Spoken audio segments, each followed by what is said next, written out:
अब रुख करते हैं जिला बखर का, जहां से ब्यूरो चीफ इमाम बख्श तवाना की रिपोर्ट के मुताबिक बखर पुलिस की बड़ी कामयाब कार्रवाई, चोरी का 2 रुकनी गैंग गिरफ्तार, लाखों रुपए मालियत का मसरूका सामान बरामद।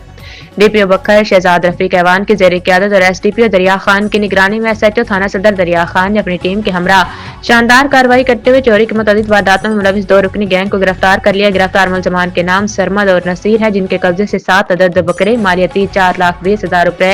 1 अदद मोटरसाइकिल मालियती 1,50,000 रुपए, 1 अदद ट्यूबवेल, पंखा, पीटर, इंजन व दीगर सामान मालियती 2,50,000 रुपए, नकदी रकम 1,35,000 रुपए बरामद की गई, जिनकी मजमूई मालियत 9,55,000 रुपए बनती है। बखर पुलिस की बरवक्त और पेशेवराना कार्रवाई से न सिर्फ शहरियों का कीमती सामान बरामद हुआ, बल्कि जराइम पेशा नासिर के नेटवर्क को भी मौसर जरब लगाई गई। डीपीओ बखर शहजाद रफीक ऐवान ने पुलिस टीम की कारकर्दगी को सराहते हुए कहा कि जराइम के खात्मे और अवाम के जान माल के तहफ़्फ़ुज़ के लिए बखर पुलिस हर वक्त अलर्ट और मुतहरिक है और जराइम पेशा नासिर के लिए जिले में कोई जगह नहीं।